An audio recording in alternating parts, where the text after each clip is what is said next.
inspire, educate, and challenge men to embrace healthy masculinity, deepen their relationships, optimize their health, and step boldly into their purpose.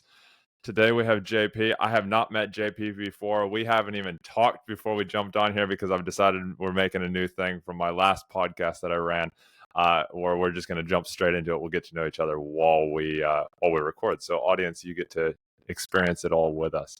JP, tell us a little bit about you. Like, what brought you? What made you want to jump on with me as well? I got a Facebook message from some people I know, and they're like, "Hey, jump on this thing. We're going to talk about masculinity. We're going to talk about toxic masculinity. We're going to talk about all things, pumping iron and throwing things and eating protein and, loving on your wife, So there you go. We're just going to There's a get lot. after it. I love it, man. I love it. That's awesome. Thanks for being on here. It's great. I mean, so you know a little bit about me, and audience.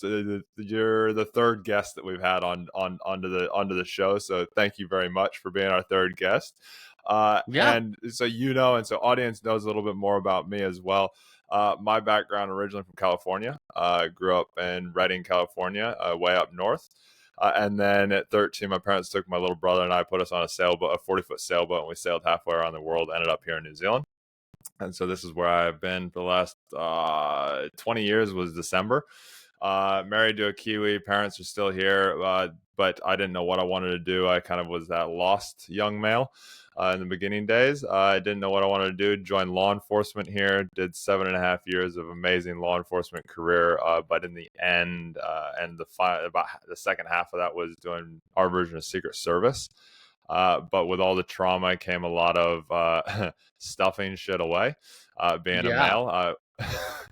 And so stuffed a lot of stuff away, stuffed a lot of jobs where I felt like I had failed myself, failed female partner of mine in the job at the time.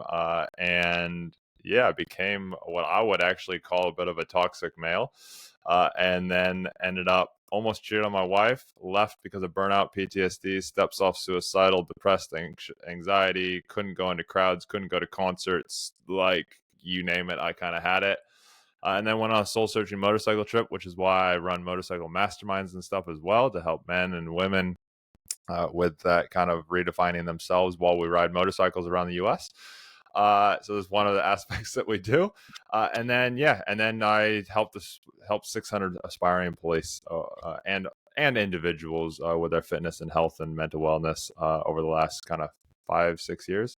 And then stopped that beginning of last year, and this year decided I'm going to jump into helping men, which is cool Nice. because I just want to be around more cool men. Is really why I'm doing this podcast and doing everything that I'm doing. It was like, and that's brought us together now, JP, and That's hearing awesome. perspectives of other men. So that's a little bit about me in a nutshell, so you know who I am. Again, like I said, audience, JP and I have not met. We have not talked before this. He literally jumped on. I said, "Hey, I want to hit the record button, and we'll get going."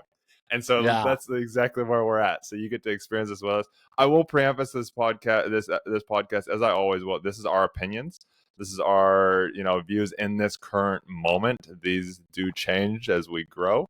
So take it as that is, and try and cancel us if you want to. Try and do whatever you want, or love us and share it around and share the love with people. So JP, why don't you take it away? Tell us a little bit about who you are and your kind of story.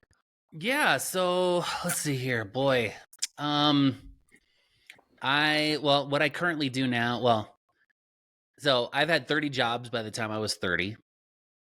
I did everything from newspaper routes to bagging groceries to I worked for automotive. I was in the military for 13 years. I did one tour in Iraq. Thank you for your service. Thank you. Yeah, it was pretty insane. And, I was trying to find purpose, just like a lot of dudes do, is they try to find their purpose, and a lot of their purpose is in their work. At the time I felt like I was, that guy from, the Office Space, where he's like, what have I done with my life? And then he starts to screw off, and then next thing you know, he's a millionaire, so, Yeah. Mine was not quite like that, but I did have those moments in my life where I felt like I just needed to get out of doing what I was already doing and find something else. And back in 2010, I found real estate. And so I am a full-time real estate professional, a real estate agent, as well as an investor. And we are currently investing in 3 states right now. And we have, 10 million, actually 11 million in real estate assets that we own, as well as we're doing, close to, well, in production, I do about 12 million a year in production, and we do about $1 million in flip revenue a year. So, Wow. So we stay pretty busy. And so could I lean out on a limb here and say financially wise, pretty successful? I would say so, a little bit. Yeah, Cool. I bought Perfect. No, so you bought my project car this year. I bought what is it? custom Porsche Boxster that Ooh, that has nice. been fully customized. So and it's in rapid blue. It's this color of a C8. Yeah, dude, it's awesome. That is awesome.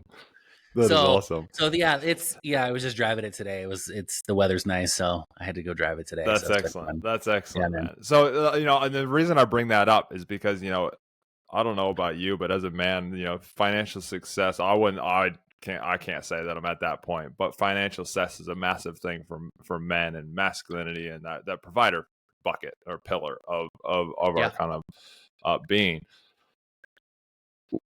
What would you say healthy masculinity? Because then we can kind of talk about that toxic masculinity, because it'll be the opposite of healthy masculinity. Right. What would you define, or what would you say, what does healthy masculinity mean to you in this phase of your life? So it's interesting that you say this, because I just got out of a marriage retreat today at my church. Oh, And nice. so we were talking about like how, the wussification of masculinity right now in the world, right? So I mean, we can't even decide what is a woman, So how do we define what is a man, right? So there's that too, Yeah. right? And and really, to me, like healthy masculinity is really knowing that where you stand in society, Mm. defining what your true role is. It's not a fluid, it's not fluid, right? You don't just say like, I want to be a husband, I want to be a father, I want to be a dad, I want to be fit, I want to be healthy, I want to do all these things. It's not like one day you decide, I just want to, lock myself in the basement and play video games all day while my kids are, throwing up and throwing each other off the balcony upstairs. Like that's not healthy. I think Mhm. also healthy is taking control of your slothfulness, I think. I had this epiphany a couple weeks ago where I was just like, you know what, I really just need to take some action into, getting myself back off the, eating, Captain Crunch and, sitting in the basement and eating fruit snacks and, playing games on my phone all day long. I need to get out there and start freaking getting myself back into shape. So I signed up with a program. They're getting me all set up. I've got a doctor's consultation next week. I mean, bro, when you turn, I don't know how old you are, but I'm almost 50. And when you start like freaking realizing that there's only so many more years you have left on this earth, and it's true, when you get into like midlife, you do have this midlife crisis. And it might not be a crisis of like, I'm gonna go buy a Porsche, like but Yeah. you might actually go out there and like, go to Vegas and gamble 40 grand away because you're, Yeah. have this midlife, like crisis Awesome. of, I call it midlife. It's a majority of the time from the guys that I've talked to are seen like over my years. I'm only 38, so I wouldn't say that I mean, average life expectancy of a man is under 80, so I guess I am kind of in that midlife, stage. yeah, But um, almost. when when I was younger and you'd see the guys buy the Corvette, the guys buy go gamble off 40. In my mind now, I think of that more of not only midlife crisis, but midlife loss of purpose and loss of passion. Yeah. Well, and part of it too is that as men, we feel like, once you get to a certain age, before then, you're invincible. You could do whatever. You could go run with the guys. You can hang with the kids. You can go do freaking sports. You can, throw bricks at each other and it doesn't hurt. You can put a cape on and you can be a freaking superhero. Like, you could do all these things. And then when you hit 40, it's like all of a sudden you're just like, oh crap. It takes a lot 40, longer dude. to recover from stuff. I hit mid 30s and my body's like, why did you do all that dumb shit in your 20s? I know a lot of Marines, and dude, the number one thing they said was, it was so fun for about 10 years, and then I'm paying for it for the next 60. I trained up to our level of SWAT teams and stuff like that. Pack runs for 5 kilometers. 3-4 mile pack runs with 50-60 pounds on my back. Then go do a crazy work. 4 or 5 hour days of training hard. I'm now like, oh my god, my body. Like I train for an hour. I'm like, okay, cool, I'm done now. Yeah, no, dude. When it's even funnier is all the fitness guys I know. Back in 2015, I did a bodybuilding show, so I know what it takes to get, fit and do it the right way. And they're like, dude, you can really do this 5 days a week for 45 minutes a day. And they're like, it's all diet. That's the truth. It's all diet, dude. I've lost 25 pounds in the last 10 weeks because I'm going to Hawaii this coming weekend. I've lost 10 pounds in 20 weeks. And I've been going to the gym 25 minutes to a half hour each day. I mean, I've got a good solid foundation, years and years in my 20s of lifting heavy weights. I did powerlifting and all that. So my muscle mass isn't as much as it was the last time I did this, but the time's different. I don't have the time of work, whatever. I've dedicated a half hour a day to weight training, and I go and I do it. Everything else it's all diet. All diet. Yep. And the other misnomer is, don't just go in there and just do cardio the whole time, because you're just wasting your time. I went into the gym yesterday morning, and literally, I shit you not, there was 3 of us guys on the gym floor, and we've got 6 or 7 treadmills in the gym, and there was 1 female on a treadmill. It was all still guys on the treadmill. I'm like, what is going? And now I'm talking more around this stuff. I'm like, what is going on with this? I mean, I've been a fitness trainer. I've done all that. I'm like, why are we all? And then all of a sudden, about half of them ended up on the weights floor. So I'm like, okay, cool. They're warming up. They're doing the old school warm up on the treadmill. Cool. But then there's still like 3 or 4 guys on there for like an hour. I'm like, yeah. It's all, dude, bro. Like, it's all lift heavy. Like, even like physical therapists, they're like, go in, do 30-40 minutes of lifting heavy, and then get out of there, because you get the residual effect from it. You get sore, the recovery, your body's still working even after you're lifted. But when you just do cardio, it's like you're on there and then you're off and then you're done, and then your body's doing nothing afterwards. And it's funny, like, and you're not building muscle when you do that. You've got to put a resistance against you. Like sprints, great. You look at sprinters, they're HIIT training. Built. Yeah, HIIT training, sprints. I I don't get me wrong, I still do my odd, once a week or so, I'll do my, 5 kilometer kind of, 2.5, 3 to 5 kilometer kind of run, that 1.5 miles to 3-4 miles, once or twice a week on top of my weightlifting. Because that hits, it hits that cardiovascular pretty hard. I run hard, I run fast, I, push it. Yeah. But every day. But that's like you said, that slothfulness, not being slothful, not being that slow, like, what am I doing? Where am I going? How, that is a huge, huge thing of not being, of being a healthy, having a healthy masculinity. Let's jump into, I know the preface, so everybody knows, I put a post on Facebook asking all my community, like, who's keen to jump on JP message, as long as we get to talk about toxic masculinity. So I'm gonna let us go straight into it. Now that we've kind of got a bit of your definition of healthy masculinity, what do you define as toxic masculinity, JP? So the toxic masculinity is like, I think it really comes back to like the, late 70s, early 80s of like how I viewed my dad. It was Mm, like, bro, you need to go out there and get girls and do all this stuff. Like, the Slayer, dude, the Slayer. dude, the Slayer, like the youngins call it the Riz, right? That Yeah, and my the dad would be like, Stiflers of American Pie. yes. And my dad, man, he would be like, all right, so here's what you need to do. When you leave the house, as long as you smell good, the ladies will love you. And he was just like, it was just like, bro, like, okay, dad. and so he'd be like, so I just leave the house to like go hang out with my buddies. He's like, did you put that smell good on? Did you put that smell good on? Because you need to make sure you put that smell good on. And then every night he'd be like, okay, before you go to bed, you gotta make sure you wash your face, because when you go out there, you gotta look good, you know what I'm saying?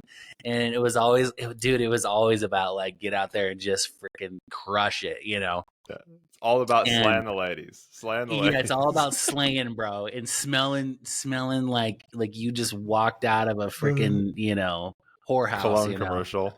Yeah, freaking Old Spice commercial, and Oh, just weren't they hear the that worst? whistling They going were on every time I walk horrible. out the door. That and the greased back, slick, slick, greasy looking hair. I mean, I just got a haircut yesterday, cut it all. I literally was slicking back, but not that greasy, like, yeah, like, yeah. Oh, yeah. Yeah. Well, and a lot of it too was like, that, and also just as a dad, like the way that you would discipline your kids, Mm, like when you're talking about like legacy masculinity, right? Where you're teaching your kids and your son, like, dude, like this is how you need to raise a family and stuff like that. It was really more about having deep conversation and him seeing how you are and how you interact with your spouse and seeing how you treat her rather than going out there and yelling and screaming and like like ego. like home improvement type masculinity. If you're not wrenching on cars and throwing lawnmowers and hitting people with a wrench, then you're not a man. Like that's just not how man up and stuff. And that, because like my dad, like discipline was like, I don't even know how he freaking did it, dude. I'd be in the other room and I'd be cutting up with my brother, and all of a sudden I hear ching ching ching, and I'm like, bro, like where did that even come from? Like, and he had this nasty, like, I don't know if you picked this thing up at a trade show or something, but he had this nasty, crusty belt that he always wore when we were in trouble, bro. It had like little checks out of it and stuff, and all I would hear is go in the room, you're in trouble.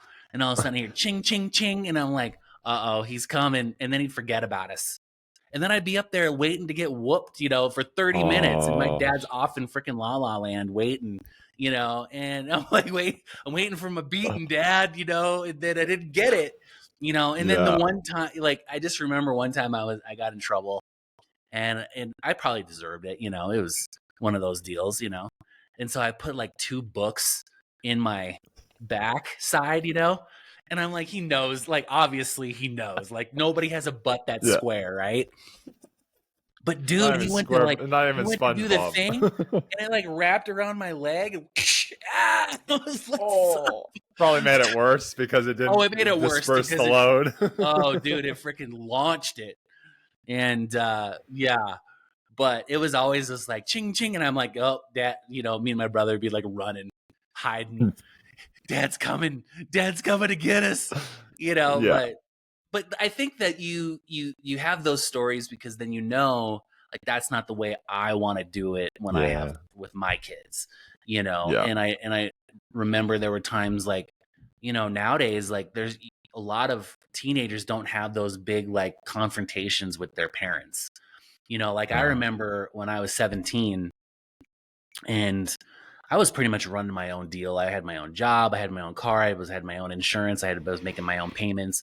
I was doing my own thing. I was making, I don't know, as a 17-year-old, I think I was making $400 or $500 a week, which is pretty dang it's good back decent. in, in the early 90s, Yeah, that's real and good. my dad was telling me like, because I was really independent and I wanted to like stay out till whenever I wanted to in the middle of the night. Because I was running my own thing. And my dad comes up to me one night and he's like, if you're going to live in my house, you got to live by my rules. And you need to be back by 10 that old o'clock. chestnut. Because I said 10 o'clock. And it's because it's my house. And I was like, Dad, this doesn't even make any sense. Like, you guys don't even like, I mean, I'm practically buying my own groceries by this point. And my dad goes, you've got one option. You can stay here and live by my rules, or you can go out there and figure it out on your own. It only took me about 30 seconds to be like, I ain't paying rent. That ain't going to happen at all, bro. So I'll be back by 10. I'm backing down because I like my freedom right now and I don't want responsibility. Yeah. It's so true. Yeah. You know, as you talk about it, you know, I kind of, what I'm kind of hearing is it's that controlling, demanding man is that toxic man. You know, that I've got to overpower you. I've got to be the power hungry, ego driven. Yeah. You know, demanding man as such, instead of the cool, how do I, what's my role in this? How am I evolving with times? How am I evolving with my relationship with myself? How am I looking after myself? How am I taking care of me, my family, you know, in a positive, growth way, instead of a this is just how it's done, kind of old school. I mean, we call it old school, but the my way or the highway kind of thing. Like, yeah, the my way or highway. That's where I was what, Dad? Why are you saying that? Because I said so. Yeah, because I said so. Like, but no, it doesn't. Like, how am I learning from that? What? Because I said so. You know, it's like, well, explain yourself. Yeah. Like my youngest daughter, she always does this. She's like, but Dad, but logically, and then she would like spell it all out, and then I'm like, so why are you telling me I can't go do this thing? And I'm like, she's got me, dang it. Because I said so. Yeah. Because I'm the man of the house. That's right. You know my role. Yeah. And I mean, to a point, we do, you know, especially with those younger ones and stuff like that. You know, there is a point where you do kind of have to do the "I said so." But again, I think what I'm hearing, JP, is it's how you do it. It's how you go about doing it. It's like, you know, and it's owning up to some of that. Shit, I was wrong. Yeah, you're right. There is no logic behind it, but it's my house. Yeah, exactly. You can do more with give me your phone. Yeah. Than anything pretty much nowadays. Yeah. You know, give me your phone, exactly. Give me your Nintendo, and that's the end of it. Yeah. No, it's like the world is over. You're killing me. My social presence is going down. No one's gonna know I'm posting, you know. Like, oh shit. It's so true. It's so true though. JP, on that, like with relationships, obviously, you know, kids learn from intimate relationships. I mean, I don't have kids, not having kids, but nieces, nephews, I kind of, you know, I think of them as you know, the next generation on from me. What is it, you know, in the relationship aspect, how do you think how do you think the difference is between a toxic man and a healthy masculinity in a relationship? You know, what would you say are the differences for you, and you know that those listening can you know work on or try and you know implement? Yeah, I would say that you know, mainly it's men that are like, I heard it say today at the marriage retreat. It's like the everybody loves Raymond kind of dad, where like it doesn't matter who's showing up at the house, they're all of a sudden in charge. You know what I'm saying? Like, boom, boom. You know, they come busting through the door, and then all of a sudden it's like, what's going on in this house? Somebody got to pick it up. It stinks in here. Like, what's going on, Raymond? And they're like, it ain't me, you know? And it's like all fingers go pointing to him, you know, and he's back and doing one of these, you know, like, I don't know what I'm, you know, I don't know. I just go through life just bumbling along, you know? And there's so many of those. I mean, you've ran into them where the moment they're, you know, I don't know if you've ever seen that Key and Peoples, But there's an episode where the two guys are downstairs, and the only time they can talk like a man is when their wives are not around, and they're downstairs in the basement, and they're just like, you know what I'm saying, when I'm at home, you know what I'm saying, like I rule this place, you know what I'm saying, and everybody is listening because it's my house, and then they're like, Kevin, yes ma'am, and they're running upstairs because they can't hold their own, and they have no opinion, they have no say so in anything. There's zero compromise between a husband and wife. It's always like the one-sided conversations. There's no unity in mission and vision and life direction. My wife and I, like, we were on separate paths for a while. She's a, and so I have some inside baseball on this because my wife is a PhD psychologist. So there's, there you go. You got some. So every day's a marriage retreat at my house. So every day is a counseling session. That's right. So one of the things that, we had going on for a really long time is that she was driven to build this real estate or build this psychology practice. And she did that for 9 years, bro. And I just saw her struggle and deal with, all this stuff. And I come to this realization that, psychologists, not psychologists, but counselors get into counseling because they want to fix other people, because they don't want to actually go to counseling themselves. So it's broken people trying to fix broken people. You know what I'm saying? And that's where, like, it's this constant, like, dude, if you suck at basketball, you don't go coach it.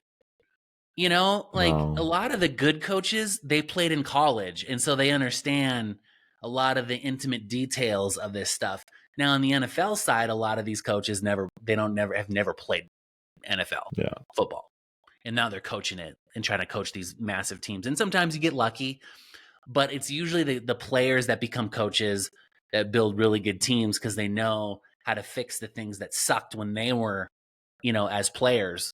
And they see that, like, dude, like, you need to have this conversation with Jimmy because Jimmy can't freaking run. And that's why he's a lineman, and he's slow and he's fat and he can't freaking push anybody out of the way.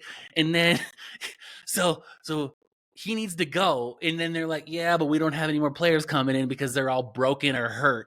And so then now they're linemen now, and so there's a lot of people coming into that space. And so we had a year where Sherry's business just crushed it, but I could tell that it was, like, really crushing her soul.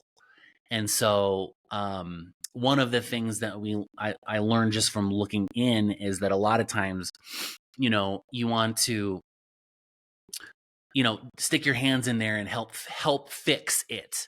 Well, that's a no-no. Hey, what are you talking about? I thought that's what our role was just to fix everything and do it without them wanting it or anything. I thought it was. I don't know if you've seen that. I don't know if you've seen that video of, like, it's not about the nail that went around a few years ago. It's like this woman's got a nail stuck into her head, and then she's sitting there, my head hurts, and like complaining about this, like all the outcomes, symptoms of the nail in her head. And the guy's like, "There's a nail in her," and she's like, "No!" They, like, loses her shit about shit. And then he's like, "Oh, I'm so sorry," and gives her a big hug, and that everything's fine. And it's like, yeah, like, us men just want to pull the fucking nail out. I know, dude. And my wife she's not, your standard, passive, stay at home, take care of the kids kind of wife. She's got a PhD in psychology, bro. No, dude, she's hard as nails, dude. If I tried to pull that nail out, she'd be like, hell no, I'm gonna pull it out of my time. There's a story behind this nail. I mean, when I'm gonna put a nail in your forehead so you can understand it. Yeah, exactly. Let's share in this experience together so we can now, have an after action review about why we heard about this together. The togetherness. And us guys to each other are just like, pull the fucking nail out, dude. And it's like, how do you not see this? This is a 10 penny nail. It's got to go. Yeah. So I did try, and I got the the hand. And so she, basically was like, nope, I'm going to handle this on my own. And I was like, okay. And then, we tried to scale too, well, I say she tried to scale too quickly. And, it's just one of those things where you see the perfect example of what's going on after the fact, Yeah. And so she did that, and then she stopped doing that. And then she jumped into doing some coaching. She did that for about 6 years. And then kind of realized that both of us, our passions really is real estate. And so about 2 years ago, we started moving towards unity around the real estate business. And then the beginning of this year, she gave up all of her other vices. And now we both are. She pulled some of those nails out. She did pull some, dude, and some of them were like hard ones too, rusty, crusty, bent nails. And she finally got them all pulled out, and so now we're in alignment with our direction, with what we're doing. And man, I'll tell you, it's awesome, because then it's like we can talk about work, we can talk about clients, we can talk about business, we can talk about what we're doing, and there's none of this like can't talk about it, because with HIPAA, dude, she can't talk about nothing because it's all behind the iron curtain, And she's, I mean, I've been coaching people for the last, since 2019, really, I'd say, the end of 2018. And man, it can get draining after a while. Like, you're dealing, especially if you have no outlet anywhere to talk about any of it, because of, again, like HIPAA, like you said, HIPAA. You got no outlet to deal with it. And, as you said, a lot of counselors will not go get counseling themselves, which it becomes a thing. For me, I got other coaches. I was like, okay, I need some, because I was leaning on my wife. She was becoming my coach, and she's not a coach. She's very damn good at it, but she's like, I can't be your coach and your wife. And, it becomes really hard. So it's awesome to hear that you guys have found like a commonality, a common purpose, a common, a common drive. How do you guys how do you guys deal with the flip side of that, though, where everything is surrounded around that? Is it a good, like, because I know there's some, there'll be some couples out there where, like, I guess that's where maybe it comes into that toxic versus healthy masculinity of. So you got to have an outlet, right? You got to have, I mean, every dude's got to have that guy that as soon as you're around, you're like 12 again. Like, you just have to have, I'm serious. Like, you just got to be like, you just got to have that guy friend that you can be like, hey man, me and Jimmy are going out and hang out this weekend, because you got to do dumb shit. Yeah. And it probably, in the challenge right now, in a lot of ways, is that you only find, and anybody that's listening to this, you're going to, this, that you only find a couple of people in your life that are that friend that you only get 2 or 3 in a lifetime, where they're just like, the moment you get, like if you have that 3 a.m. friend. Yeah, the 3 a.m. friend. Yes. Yeah. The one you can call no matter what is going on, and then they're like, bro, you need to come get me right now. They will drop everything. I heard a Navy SEAL say that on a podcast once. It's the 3 a.m. There's the 6 p.m. friends, and then there's the 3 a.m. friends. The 6 p.m., they're there. Yep, cool. You can call them up till 6. Yeah, they'll help you move house. They'll, help you with the projects around the house and stuff like that. Then there's a 3 a.m. friend where you call them up. They're going to answer, and you can hear them putting their gun into the appendix holster. You can hear them grabbing their shovel, putting their boots on, because they know they're going to come help you bury a body. Yes. And I have had a couple of those over the years. But it's like that.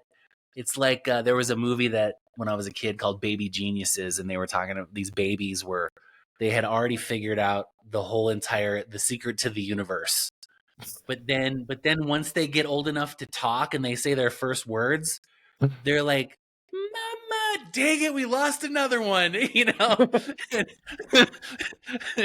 it's because in their own language, they had the whole secret of the universe figured out. But once they cross over, it's like, no, Mama. Yep. Yep. Yep. And It's it's so true, true. dude. Like it's like my buddies when they get married, you know, it's like we lost another one, you Yeah. know.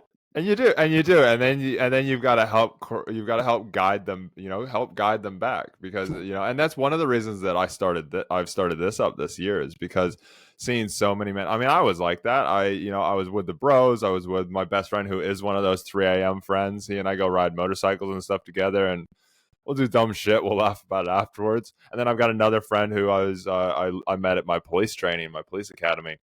He's another one of those guys that and like you said, you only get a couple of them. Mhm. But I started this was because I know there's so many men out there that are struggling to find those. They're struggling to identify who is that right one. Is it toxic? Is it not? Who is toxic? Who isn't? What's the definition of each one? I don't freaking people don't know. Again, I've got my takes on it, my opinions on it, just like you do.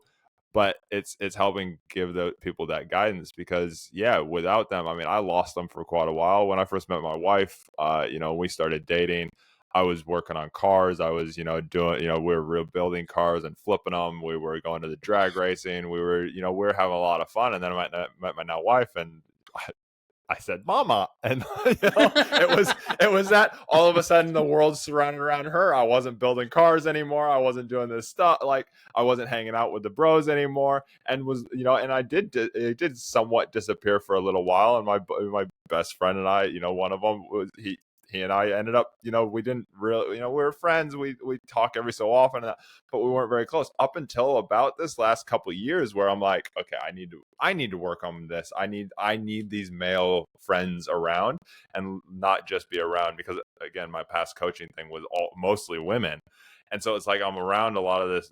I just need that men's group, that men's side, and so that's why this has been come about, and this is why I'm loving having these conversations because it's like you get to have those bro conversations where it's like, we Mhm. talk different than when we're around each other than when we're with women. And it's a Yeah. good thing because we need to let some of that, we need to sit in that raw testosterone, Oh, not in a thing of you we're going to do, man. diminish people. We're going to diminish people, but it's like we need to let some of that steam out and actually just talk shit a little bit Yeah, as well. yeah. When I was in, and this is where it's like there's like extremes of this Oh, too. Like when I was in my full on bodybuilding mode, I mean, oh, dude, I could spend 10 hours in the gym.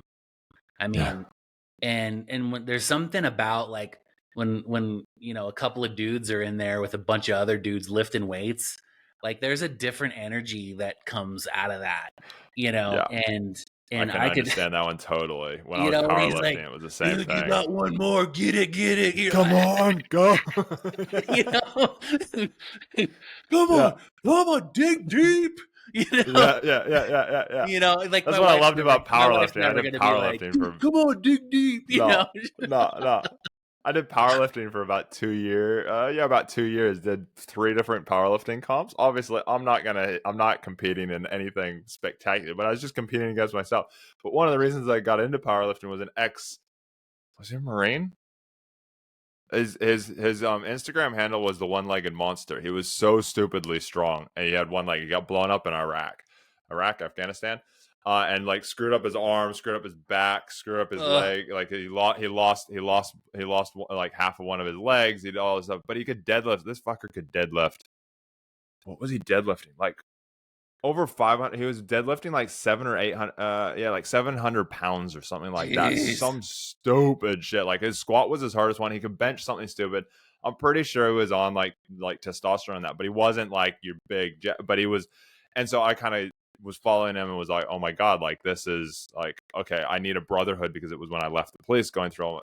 And it was just like that. Like I'd train for like 2.5 hours at the gym, because powerlifting, you sit around and you wait for yourself to recover. But it would be like that. Like everybody's they're screaming. Oh You go to yeah, dude. powerlifting comps. It doesn't matter if it's a guy or a female. You're screaming at them. You're yelling. It's Oh this yeah. testosterone driven. Like let's go. Like, and it was just like, this is the best thing ever. It's the Oh same thing dude. like Oh bodybuilding. dude. My wife did 3 bodybuilding comps, so I totally get it. You're there and everybody in the crowd's yelling at yelling for the person that they're there to support, and it's like, Oh yeah, this dude. is Even the this people, is like the old good. guys in the back room, are like, "What's going Yeah. on?" Yeah, get it. You know, Yeah. they're like, I didn't even know that Johnny could speak."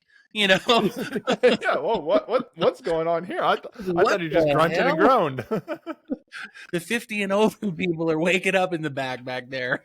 You know, dude, it was. I mean, we had so much fun, and like when I first started, I was doing a lot of like powerlifting stuff with my buddy, and we had this jungle gym at the Y.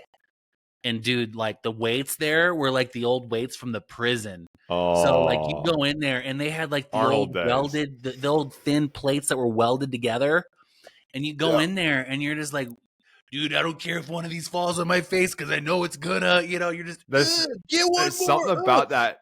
There's something about that clunkiness to those old school weights as Oh well, like the yeah, dude, metal these against bad metal, boys. the clunkiness. I'm just like, if you ever go to Hawaii, a great gym that has all that is Iron Hawaiian Paradise. Okay. Or Iron Hawaiian Fitness. Sorry, it's Iron Hawaiian Fitness, and Dwayne Johnson trains there occasionally when he's there, and that's how I Okay. heard about it. And I went there when I was powerlifting. I went there, and it is like that, like a bunch of bodybuilders, powerlifters, strongmen. They've got literally everything. They cater to everybody in there. They've got a bodybuilding stage with like lights so you can practice your posing.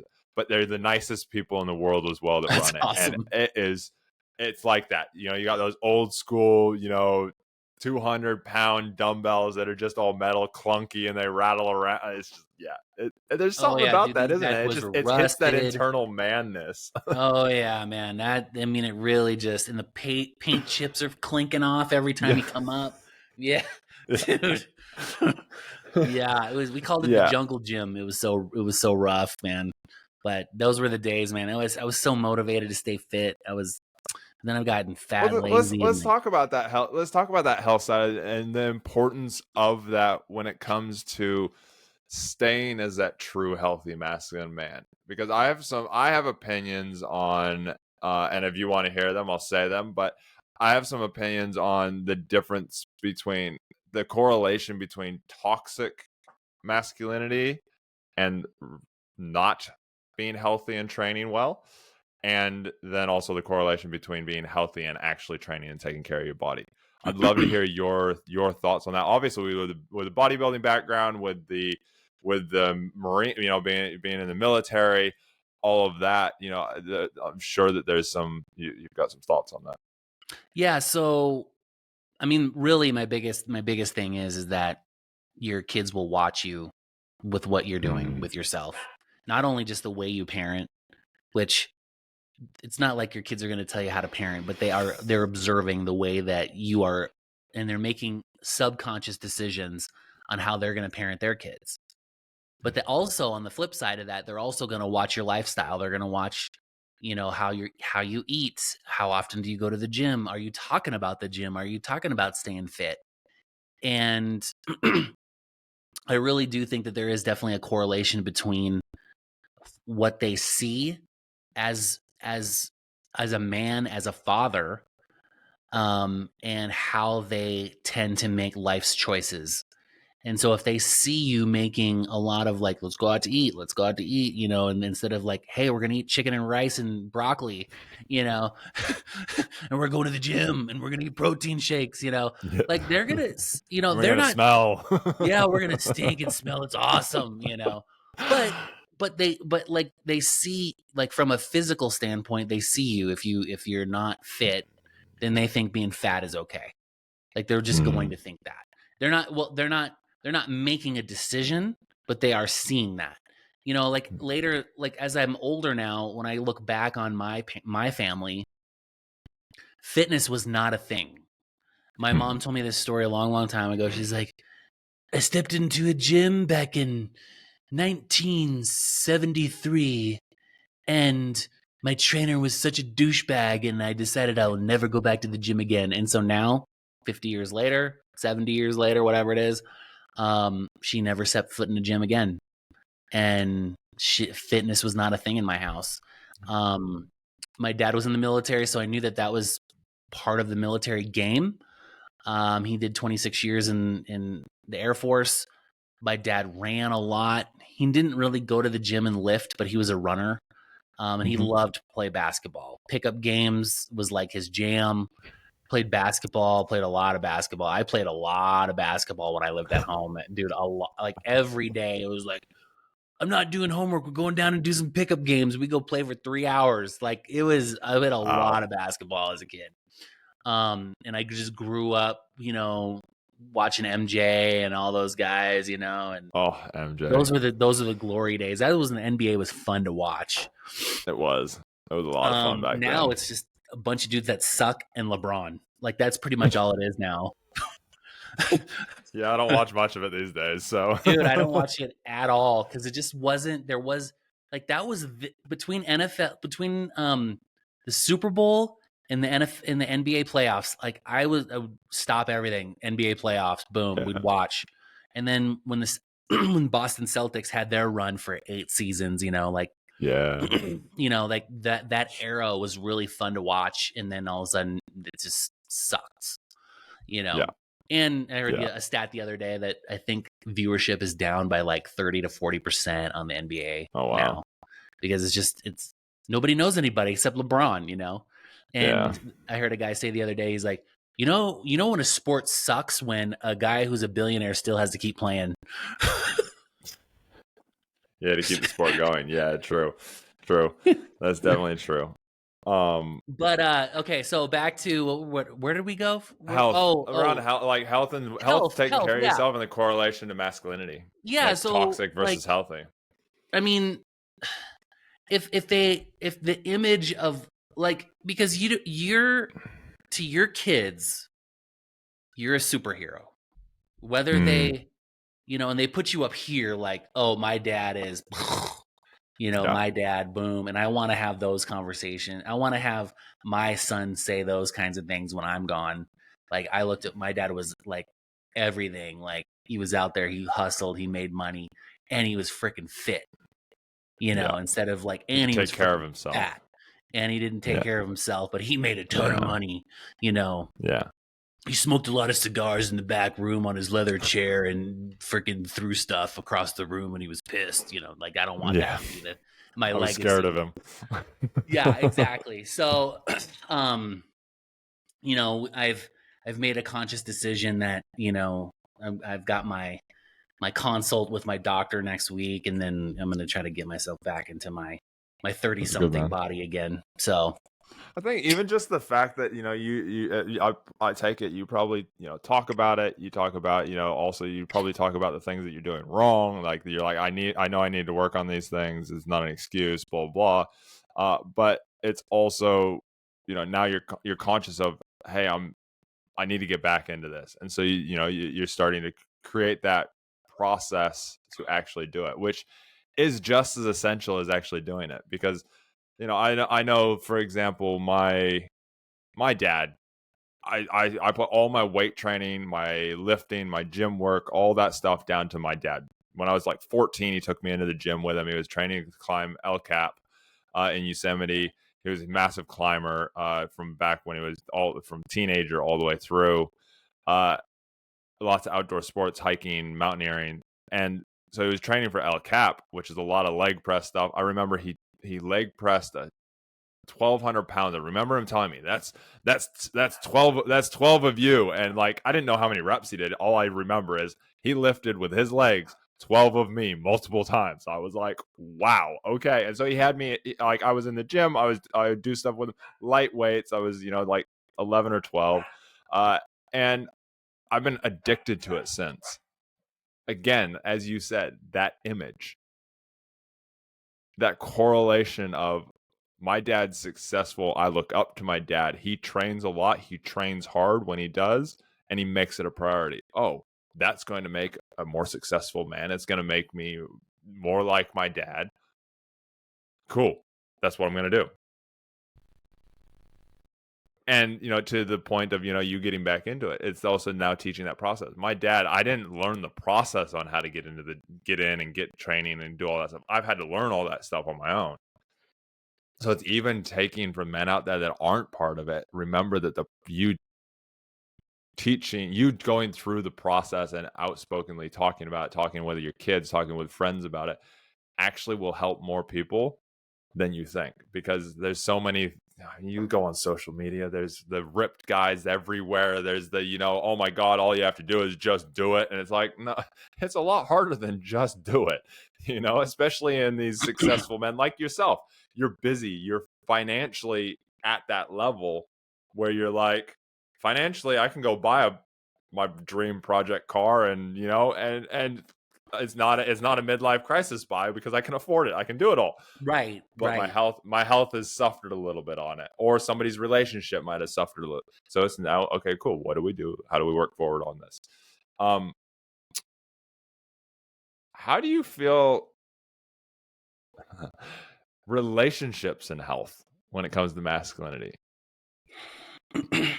This is an interesting one because, like, I think a lot of it comes back to, like, if you're not attracted, if you don't feel attractive, then you're not gonna, you're gonna be like, okay, shut the light off. We're just gonna, and it's always, we're hiding, but we still love each other, but we're hiding in the dark, and stuff. And I think it's one of those things where it's like, yeah. And I think, from I think a lot of it also is that I think that if you're taking care of yourself, that your spouse will notices it, and I think there is definitely a level of enhancing your relationship when you both feel good about yourselves, and I think you're also more attracted to each other the more that you take care of yourself. And I think also, I mean, when you're a good husband and you're a good dad, I think that also makes you more attractive as well. But I think one of the things that I learned from this marriage retreat today is we talked about that women want to be cherished, and that's not the same thing as having sex, and that's where like men are cherished by having sex. Like I didn't hear anything else than that. I mean, what was that word? There was too many letters, and so, like, my wife was telling me today, she's like, I just like it when you, like, just sit next to me when we're watching TV. And I was like, I didn't know. I mean, I guess I kind of knew that, but I didn't know that because we didn't communicate that with each other.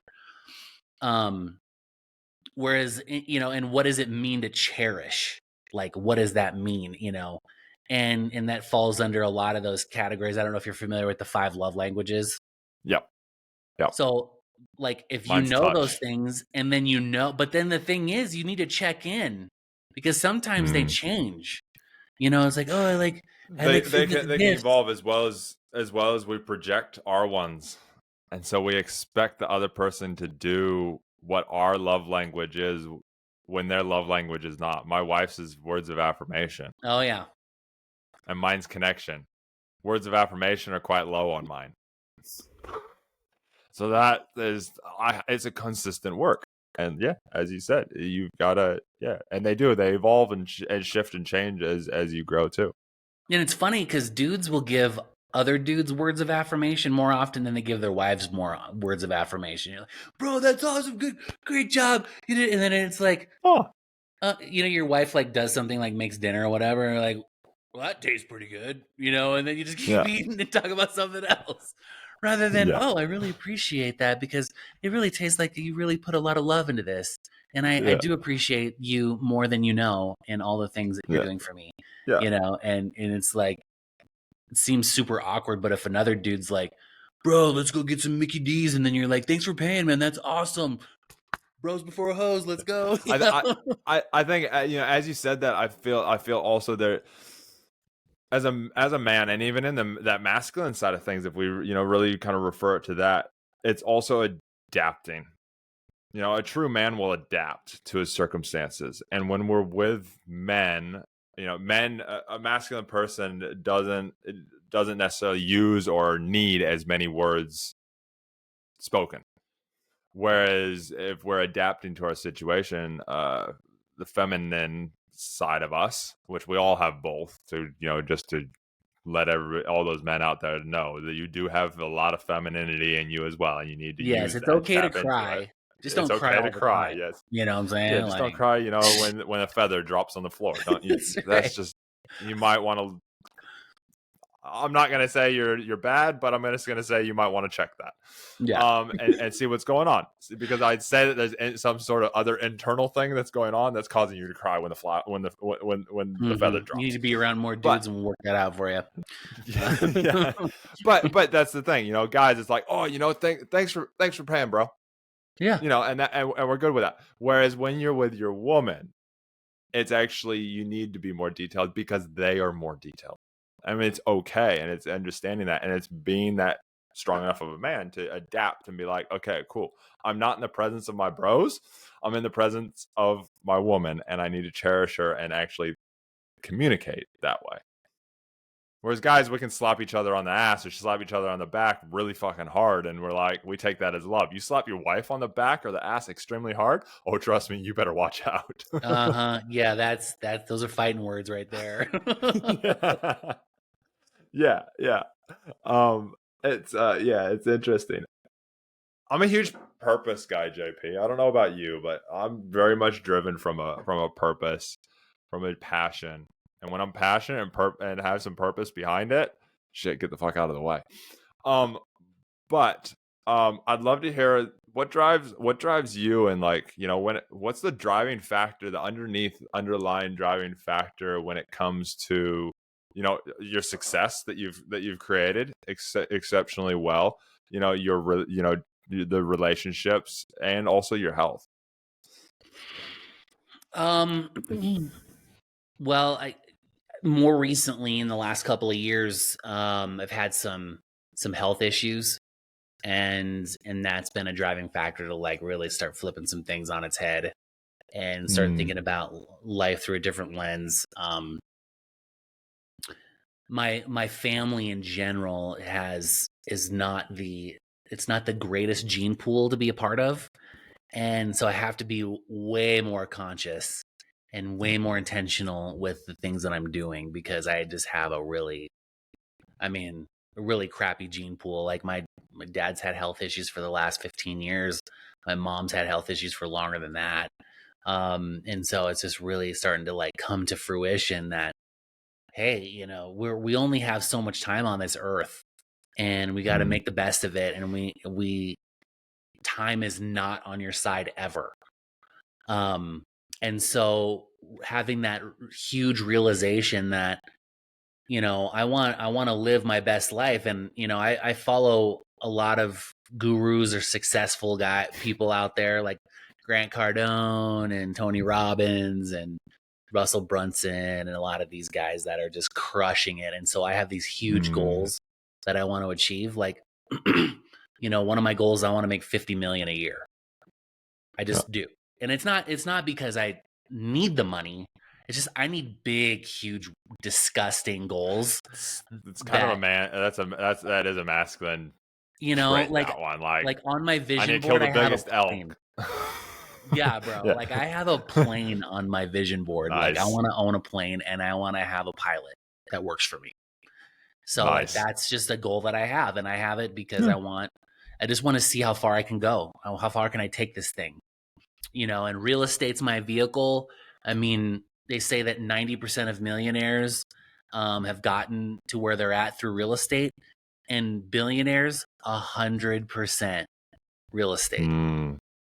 Yeah. So that's why I have these big goals, and so this kind of goes to this other extreme, which these big goals can also be toxic because your kids are spoiled. And if they don't want to join the family business and they want to go do their own thing, now they have these really unrealistic expectations of reality, because they're like, yeah, my dad was this, and then I left and I went to go become a freaking, librarian, and I am now living in a 2-bedroom apartment, in the middle of Manhattan somewhere with no money, and we've set up our systems to where, like, if if our kids want to be part of the family business, then, you know, that legacy lives on. If they don't want to go do their own thing, then they're on their own, you know. And part of it too is we have our kids will start managing some of our portfolio and start getting in there, and then, you know, so they can learn the business. But most of our kids, except for my son, they don't want to be part of it, you know. So that's one of my driving forces, is I really just want to be a massive example for my kids, that because I did not live, you know, even remotely close to the lifestyle that I have now. And I'm actually part of it is contributed to just, and I didn't know this going in, but my wife and their family, you know, have helped us a lot with, you know, helping us move our goals towards where we're headed to. But I didn't know that. I mean, dude, we got married we dated when we were like 16. You know, I was 16, she was 14. Like, dude, like we didn't have a clue. Like, oh, let me interview your parents to see if they're successful, and make sure that this is a, you know, a very smart financial decision on my part. You know, do I need to sign any prenups or anything before we continue? You know, like, you're not Upper East Side. yeah, exactly. You know, and so it's funny because it's when my kids are like, "Oh, I met Jimmy," and, "Oh, have you met Jimmy's parents?" "Yeah, they're fat and they just eat, you know, Chick-fil-A 4 days a week, you know, and then they go eat pizza the other days." And I'm like, I'm just telling you, like, just from experience, like, I got lucky, but, you know, like, when you find someone that you like, you got to make sure that, you know, they have a solid family base, because that's the family that's going to be with you at Christmas, you know, and you don't want your wife's family calling you for handouts. Like, that's not good, you know. No. So, anyways, and they get really offended. They're like, "Dad, just stop it, you know." And I'm like, "It's true though." And so now that my son has had a few girlfriends, it is true to a point. I mean, yeah, like you're marrying into a whole nother family, and if there is massive issues between you and that family, or massive value differences, you're gonna have that for life. I mean, there's things that my wife doesn't agree about my family. There's things that I don't agree about with her family. There's things that she doesn't agree about with her family, and I don't agree about with my family. And if you start the foundation on that side of things, where you know that these are the things, and you know that there's going to be issues, but are you going to work as a team together, right, to overcome them? I mean, there's some stuff that, I mean, majorly, my wife and I agree on the same things, that, you know, these are things that are unacceptable. These things are acceptable. We'll leave these things because there's the fight's not worth the battle. You know, it's not worth winning it. And we can kind of deal with it. And then there's other ones where it's like, no, these are not, no. And, you know, and we support each other. So I think that's a huge, like, as you said, it's a very important thing to know. And it drives into that. It comes into perspective with those passions and those purposes, because you are spending so much time with that significant other of yours. Well, yeah, I mean, one of the things is, like, when it comes to, you know, examples of masculinity, like, oh, well, when grandpa comes by, when grandpa and grandpa come, it's really weird at Christmas, you know, like, there might be some of that going on. You know what I'm saying? Like, if you don't have, I mean, it transcends just the you know, the micro ecosystem. There's the macro that you have to be concerned about too. You know, like, I hear a lot of like, "Oh, well, you know, he's on his third wife, but he's got kids with all of them, and then they all show up, and then, you know, and then they're like, but the exes are still friends, and they tend to come up with their spouses, and it's just this super bizarro world. Like, holidays are super weird, you know. And, oh, and by the way, you know, you're gonna stay over at their house. No, we're not doing any of that. Like, just avoid it altogether. Like, it's just, here's a question for you. When it comes to, obviously, that passion and purpose for your relationship, the relationship side, when it comes to masculinity, what are your thoughts on, in those, you know, as we talk about, you know, with families and things like that, is standing up for your significant other over your own family, and So and how that ties into the masculinity and like them, like, yeah, toxic versus I healthy. so there in you just have to like you have to almost have like a conversation about boundaries, and that, like, I'm just telling you right now, even if it was my family, which I've already had some similar scenarios, not necessarily about masculinity specifically, but just about boundaries. I And mean, more when I say masculinity, I mean more of like how it actually, portrays a masculine, like how yeah. us So you men, really just you have to have these we're gonna be conversations. more masculine. Yeah, yeah. You have to communicate. You have to communicate. You have to have communication conversations, and then you have to have The those hard difficult ones too. conversations with family, dude. Like, you just have to, and just say, look, like, you cross this line and we're done. And I will protect my ecosystem above and beyond anything else. And if like, I'll give you an example. My brother, and I don't know if he ever watches this, too bad, but but like, you have to have, like, we just stopped talking about certain things because he knows my views on certain things, and I will not go there anymore, because I'm just like, bro, like, this is what the family unit looks like at my house, and I'm not going down that road with you at all. And if we have to just, if it's just you and I, and we're bros outside of that, then we'll go hang out. But we might not ever hang out as a family, your family and my family, because it's just not going to happen, because there's certain things that I don't agree with. And I have a set of boundaries and values that I cherish, and I'm just not going to expose my family to that stuff.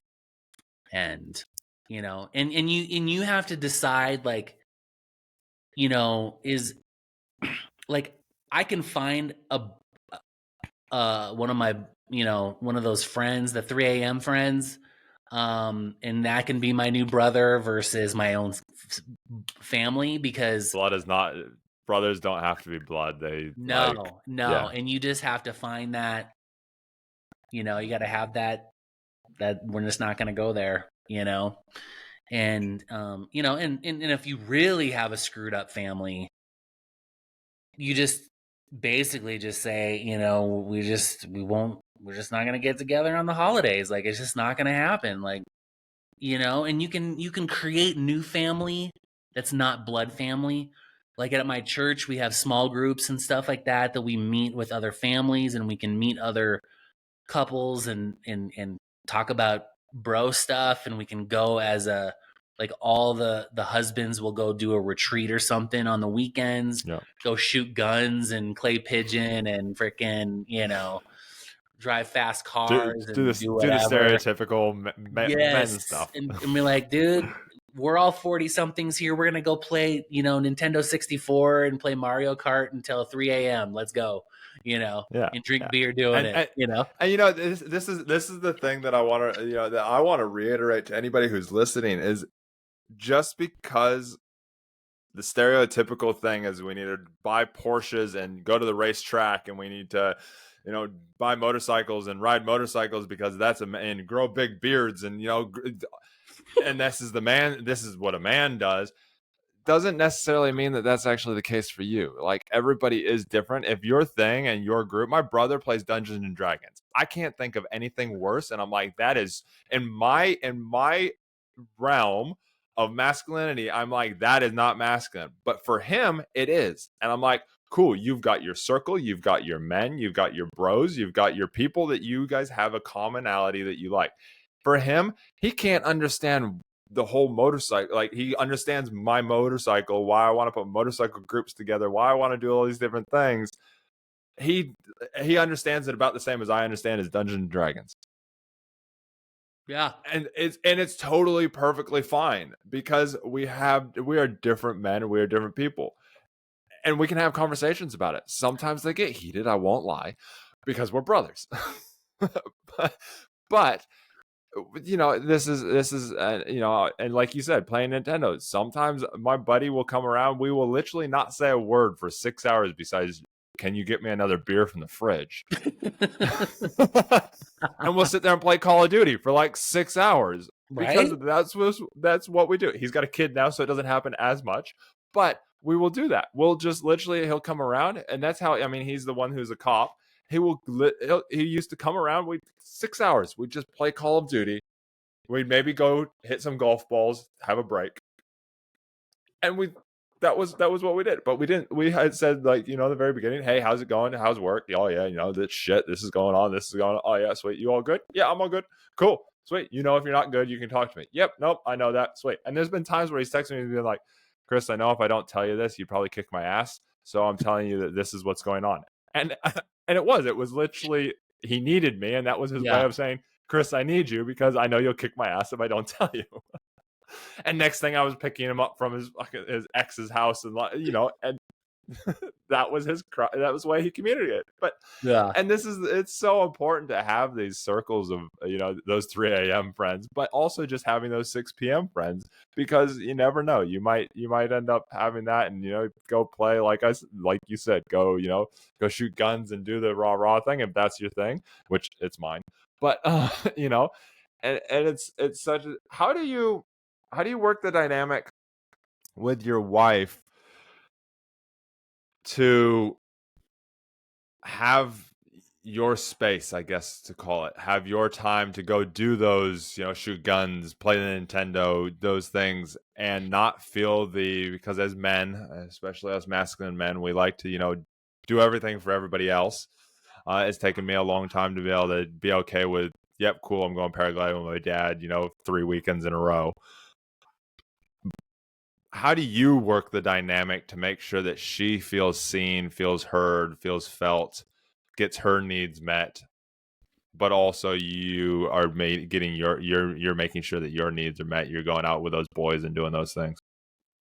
Um, the biggest challenge we have right now is because we are so busy, that because we have teenagers and they're all mid-teenagers now. I got a 14 to 15-year-olds, almost 16, and a 17, almost 18-year-old. And so these later years of their lives, they're so busy with sports and clubs and travel and being out of town. And then we're trying to, we have 3 businesses that we're working right now too. And Okay, so let me rephrase that. I think you're going to go down that road, but let me rephrase that. How do you make sure that you guys have time for each other, but most importantly for yourselves, so that then when you are with each other, you're actually with each other? Yeah. So the biggest thing is the schedule. You have to schedule it, and you have to be intentional. If you're not intentional and you don't schedule it, it just doesn't happen. And literally life will just, it's like those old calendars, where you take the page off and you just keep tearing the pages off. Well, eventually the pages just tear themselves off. And then eventually you're like, it's freaking December 2025, and life will just pass you by.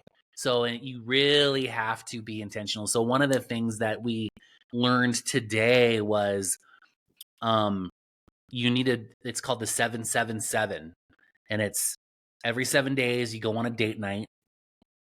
And then every 7 weeks you plan an overnight somewhere. And then every 7 months you plan a mini vacation. So that way you're always keeping your relationship fresh and intentional. Because if you're not, then you are just gonna, you'll like, we're married and we love each other, but we don't act like it because we don't even hang out anymore. So just to recap that, because I want to write this down. I feel like I kind of do some of it, but I'm loving this. So 7 days is a date night. Mm-hmm. 7 nights. 7 weeks. No, 7 weeks. That's what I missed. I didn't type it down. 7 weeks. Every 7 weeks. I knew that one. 7 weeks, there's a night away. Yep. And then every 7 months, there's actually a vacation. Yeah. Okay, cool. I need to implement in the 7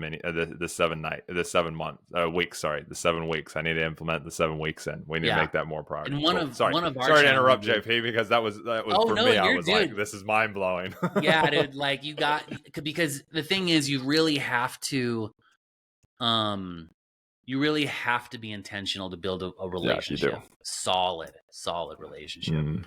And then, you know, we're starting to build our routines around each other as well now too. So we're gonna every Saturday morning we're just gonna take time to just sit, just the two of us, drink coffee, and just talk about life.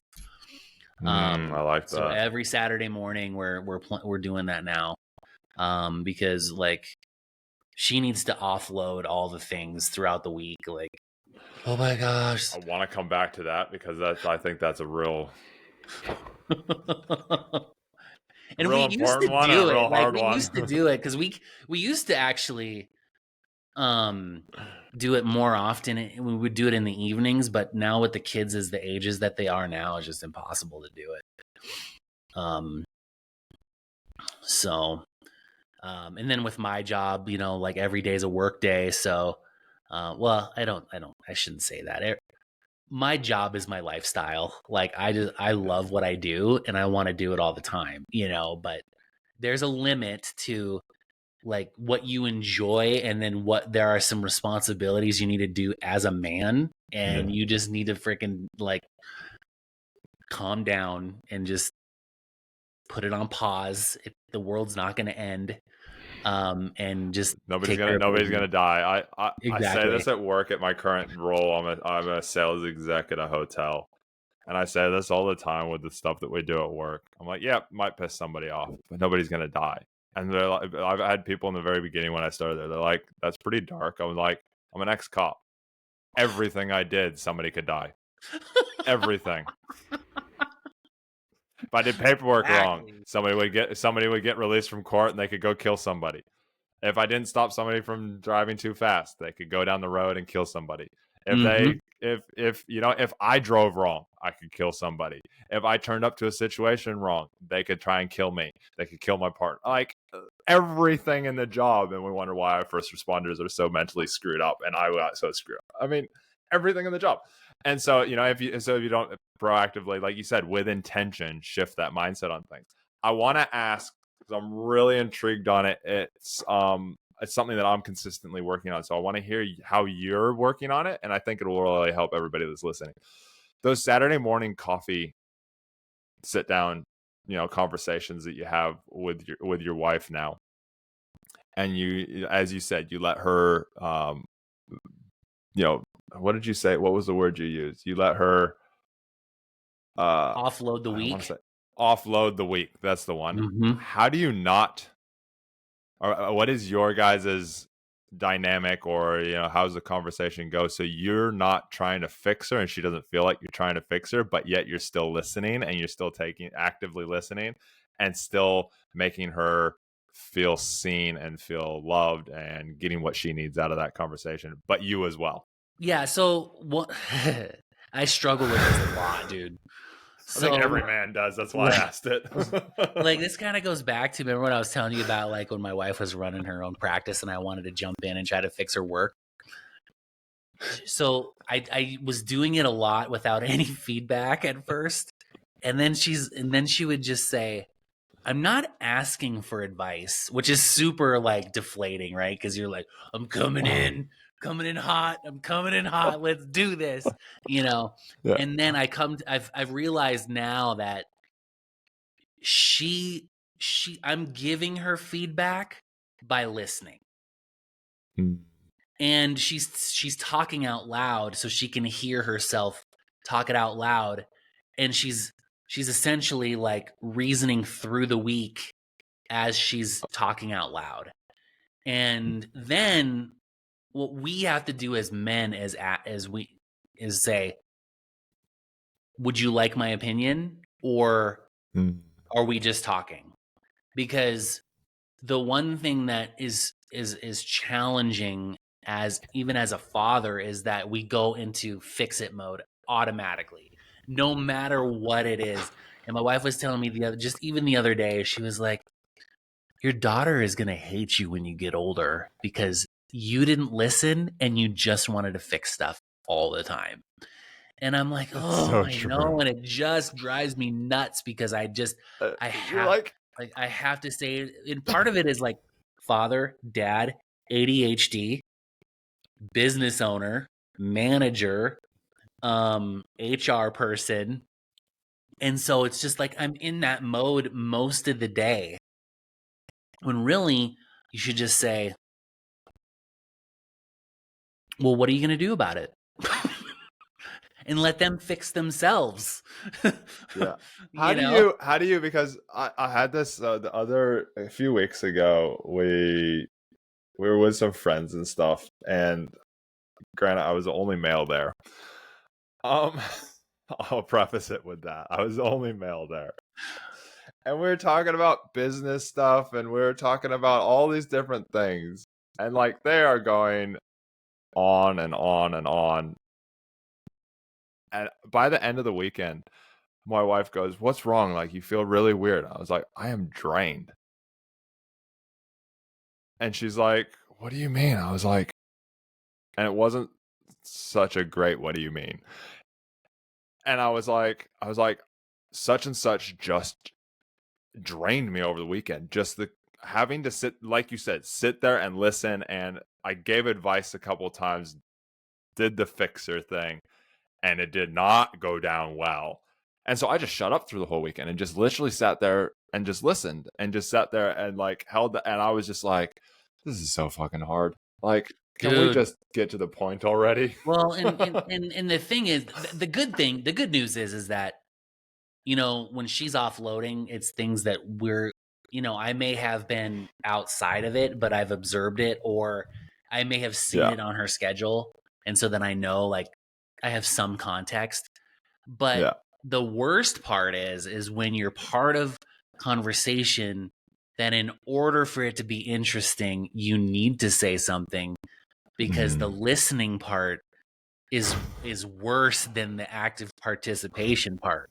And that's where you just have to kindly remove yourself from the situation. Yeah.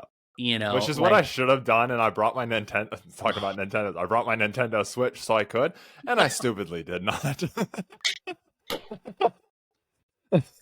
see, that's your own fault, dude. Like, That was you my own always have fault, to have a backup plan. Like, and you have for to go with your example, backup plan.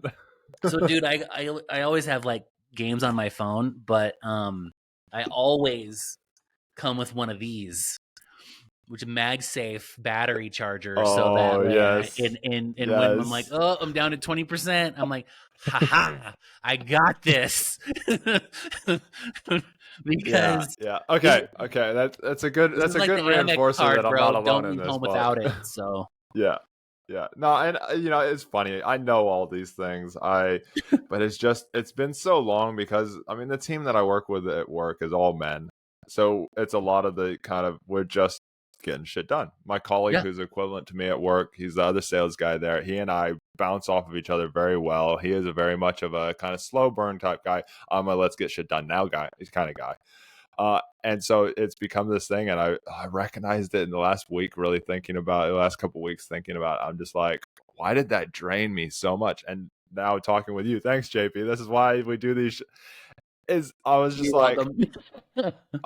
now I'm like, I was an idiot. I didn't remove myself. And I told myself shortly after that, like a few days later. But then like I started to get my own way, and I was like, oh, you should have removed yourself, Chris. Why didn't you remove yourself? And then now, like with us talking, I'm just like, yeah, I was the idiot. Didn't remove myself, and it's made it worse with relationship, with like the situations that things are going on at home, and the things that my wife and I are working on currently. And it was just like I was just like, And you need to oh. practice no, bro. Like, you need to Yeah, practice saying no to I stuff know, and because as I'm dude, normally really good at no, but this time I just because I was in we had gone all of us had gone away, and so we were in like, and so I was like, no, I have to be here, I have to be support, and it was just I'm just like afterwards I was like, no, by being supportive, I was actually way worse.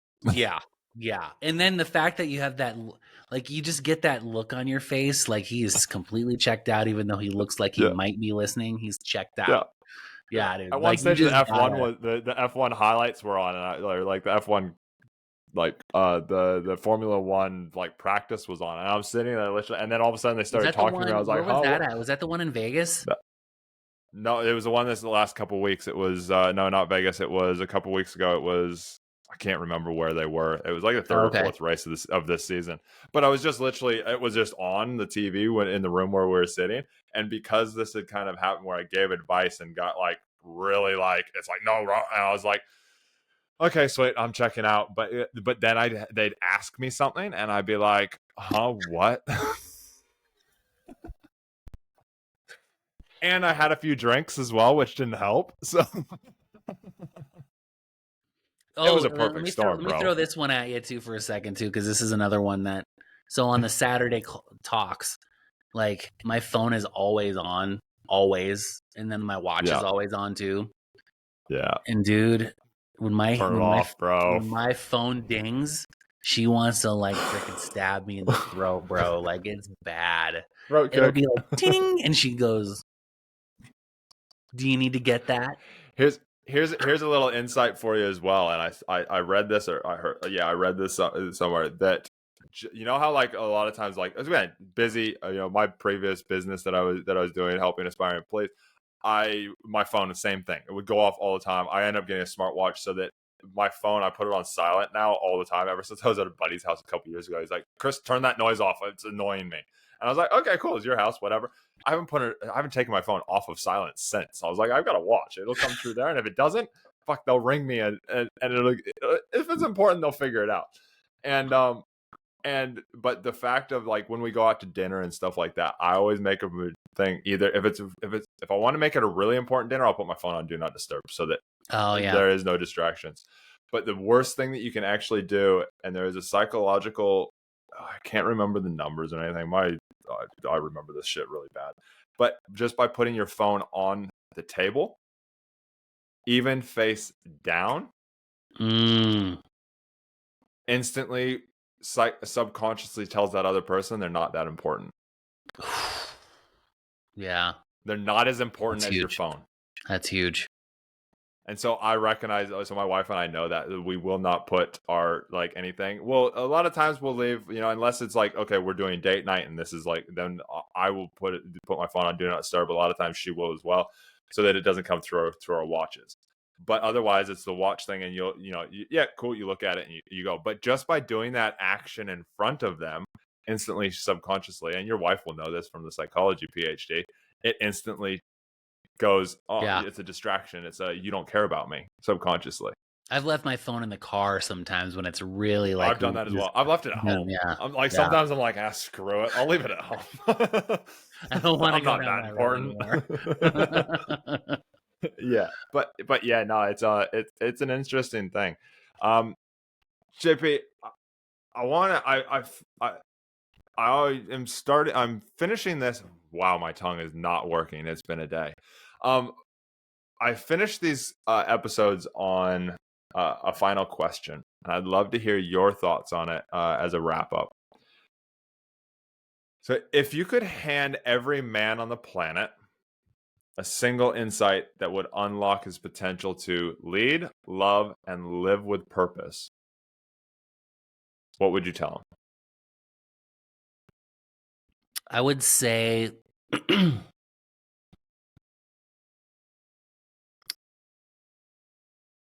be where your feet are. Be fully present. Be fully intentional. And be fully